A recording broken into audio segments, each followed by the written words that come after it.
கர்த்தருக்கு பிரியமானவர்களே, கர்த்தர் இன்றைக்கு உங்களோட பேசவிருக்கும் வார்த்தையை கேட்கலாமா?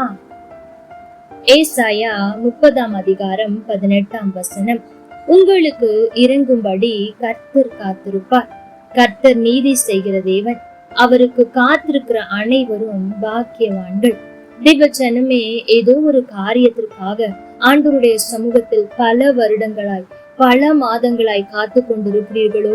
எனக்கு இந்த வியாதியில் இருந்து ஒரு சுகம் கிடைத்து விடாதா, இதற்கு ஆண்டவர் தான் வழி என்று அவரையே நம்பிக்கொண்டிருக்கிறீர்களோ?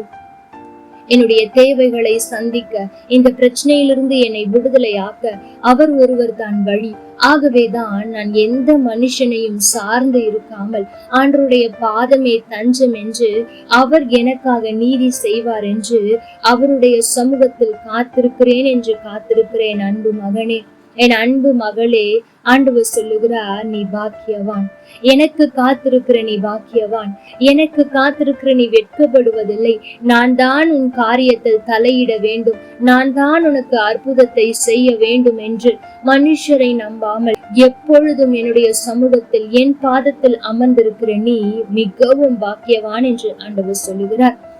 அது மாத்திரமல்ல, வேதம் சொல்லுகிறது, உங்களுக்கு இறங்கும்படி கர்த்தர் காத்திருக்கிறாரா?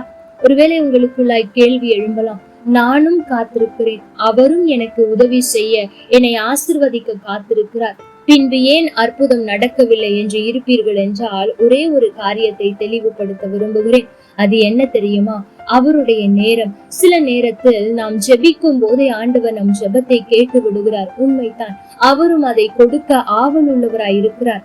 ஆனால் அவருடைய நேரம் வரும் வரை அவரும் காத்திருக்கிறார், நம்மையும் காத்திருக்க வைக்கிறார். அன்றைக்கு கானா ஒரு கல்யாணத்தை எடுத்துக் கொள்ளுங்கள்.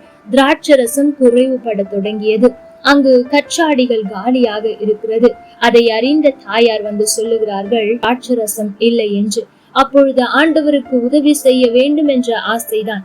அங்கு அற்புதத்தை நடத்த போவது ஆண்டவருக்கு தெரியும். ஆனால் அவர் உடனே சென்றாரா என்றார், இல்லை. அவருடைய வேலைக்காக காத்திருந்தார். அவருடைய வேலை வந்தது. அதுவரை நடத்தாத அற்புதத்தை அங்கு நடத்தி காண்பித்தார்.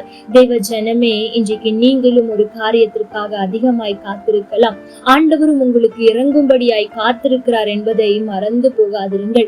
தேவ ஜனமே, இவ்வளவு நாளாய் நான் காத்திருக்கிறேன் என்று மாத்திரம்தான் நீங்கள் நினைத்திருப்பீர்கள். ஆனால் ஆண்டவர் சொல்லுகிறது என்ன தெரியுமா? என் மகளே, நீ எவ்வளவாய் காத்திருக்கிறாயோ அதே போலத்தான் நானும் உனக்கு உதவி செய்யும்படியாய், உன் எதிர்கால ஒரு அற்புதத்தை செய்யும்படியாய், உன்னுடைய பிரச்சனையில் ஒரு விடுதலையை கொடுக்கும்படியாய் காத்து கொண்டிருக்கிறேன். ஆகவே பொறுத்திரு. என்னுடைய நேரம் வரும்போது நான் அற்புதமாய் அதிசயமாய் உனக்கானதை செய்வேன். நானும் காத்திருக்கிறேன், நீயும் காத்து கொண்டிருக்கிறாய். ஆம் தேவ ஜனமே, காத்திருந்து காத்திருந்து சோர்ந்து போன நிலைமையில் இருக்கிறீர்களோ?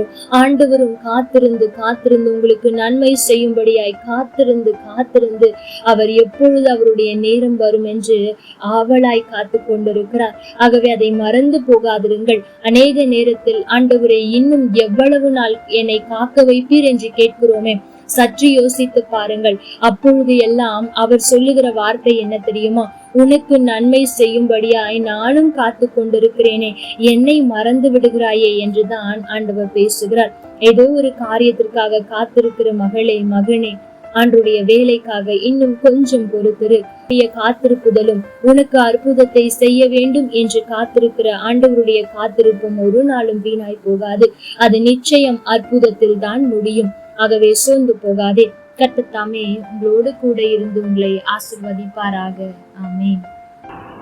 லைக் பண்ணுங்க, ஷேர் பண்ணுங்க, கமெண்ட் பண்ணுங்க.